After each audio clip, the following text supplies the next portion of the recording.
C'est donc le dernier épisode du feuilleton Air Cocaïne, l'extradition du Français Christophe Naudin vers la République dominicaine. Arrêté il y a tout juste un mois au Caire, il a décollé d'Égypte hier. Il sera présenté aujourd'hui ou demain à un juge dominicain. Bonjour Michel Naudin.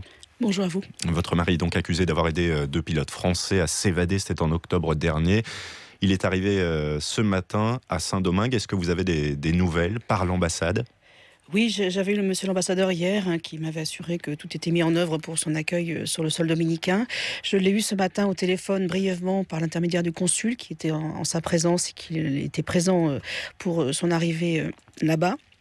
Donc il m'a juste indiqué que pour le départ en Égypte, les policiers sur place lui ont dit qu'il rentrait en France. Donc il est parti confiant de l'hôpital où il se trouvait. Et c'est seulement à bord qu'il a appris qu'en fait il était extradé. On ne lui a pas dit en Égypte qu'il partait pour la République dominicaine ? Non, il m'a juste dit qu'on lui a dit félicitations, vous rentrez en France. Et la veille, il avait été reçu, il avait une audience au bureau du procureur et rien ne lui avait été dit d'une éventuelle extradition très, très prochaine. Vous l'avez senti dans quel état d'esprit quand vous l'avez eu au téléphone ? Il était très éprouvé. Bien sûr, il m'a transmis des messages d'amour pour ses fils. Il a juste pu prendre en partant ses médicaments et pratiquement rien. Donc, il est arrivé là-bas très démuni. Et je l'ai assuré que tous ses amis, sa famille continuent à le soutenir pour le sortir de là. Alors, votre mari avait reconnu publiquement dans les médias l'organisation de l'opération qui a permis d'exfiltrer Bruno Odos et Pascal Fauré, deux pilotes, on le rappelle, condamnés pour trafic de drogue à Saint-Domingue. Ça vous paraît totalement injuste qu'il soit convoqué par la justice dominicaine ?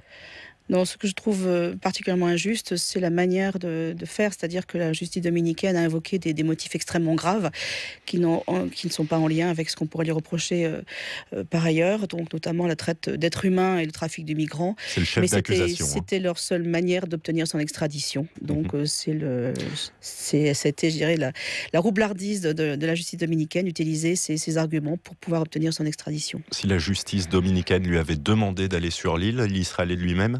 Bien évidemment non, il était à la disposition de la justice dominicaine pour s'expliquer sur le sol français, il l'avait exprimé, mais il savait qu'il était déjà condamné en arrivant en République dominicaine.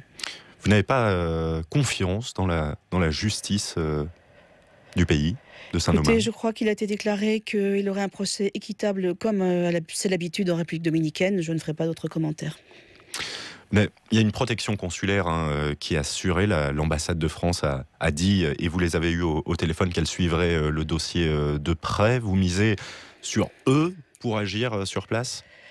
Bien sûr, ce sont nos seuls alliés, notre pays et les services, que ce soit de Paris ou sur place au consulat. Donc j'ai été assurée hier par monsieur l'ambassadeur que tout serait fait pour qu'ils puissent avoir la meilleure assistance possible et je suis déjà en contact avec eux. Qu'est-ce qui vous inquiète le plus aujourd'hui ? Ce qui m'inquiète le plus, ce sont ses conditions de détention. Donc il est parti, il a juste pu prendre son sac de médicaments. Il a un traitement assez sérieux et donc je suis surtout inquiète pour sa santé et son moral. J'espère que les Dominicains seront au moins aussi attentifs qu'ont pu l'être les Égyptiens à la fin de sa détention, puisqu'il était hospitalisé depuis 10 jours en Égypte. Alain Castagny qui a été condamné également dans l'affaire Air Cocaïne, qui fait partie des 4 condamnés. Il est hospitalisé, lui, à Saint-Domingue après un accident. Il n'y a pas de raison forcément que votre mari ne le soit pas si jamais il y avait un problème ? Je ne sais pas, je crains le pire malgré tout.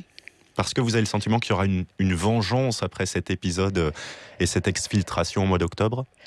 Écoutez, il a déjà été annoncé qu'il était condamné, donc pour moi, je n'ai pas grand espoir. Comme il a été annoncé qu'il y aurait un procès équitable, alors c'est... Comme à l'accoutumée en République dominicaine, oui.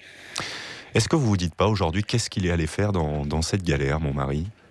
Bien évidemment, mais je le connais, je sais qu'il est capable de beaucoup de courage pour aider des gens en difficulté, en détresse, quand il croit à une cause, et je crois que cet épisode en est un exemple peut-être très fort. Il paye le prix très fort pour son grand courage. C'était pas une bêtise.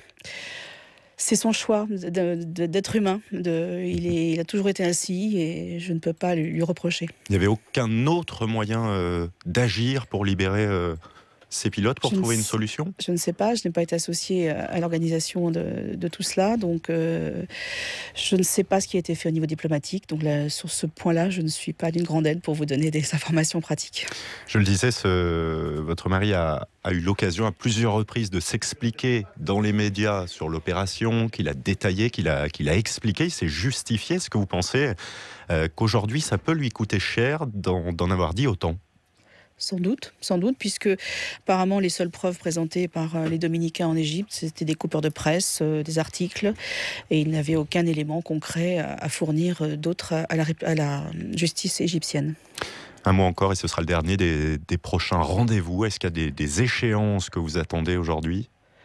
Écoutez, non, là je vais reprendre contact avec le consulat et l'ambassade aujourd'hui pour justement savoir un peu déjà où il est emprisonné, dans quelles conditions, et pour ensuite voir comment nous nous organisons. Son comité de soutien est bien sûr présent à mes côtés et m'aide beaucoup, et je lui ai transmis le message que nous ne l'abandonnerions pas et que nous ferions le maximum pour l'aider. Il n'y avait pas d'informations ce matin sur sa présentation à un juge d'instruction ? Non, je l'ai eu. Je crois qu'il était arrivé depuis moins d'1 heure en République dominicaine. Donc c'était juste un premier contact téléphonique, le premier depuis 2 semaines, puisque je n'avais aucun contact téléphonique avec lui en Égypte. Merci pour ces précisions et d'avoir accepté notre invitation, Michèle Naudin sur France Info ce matin.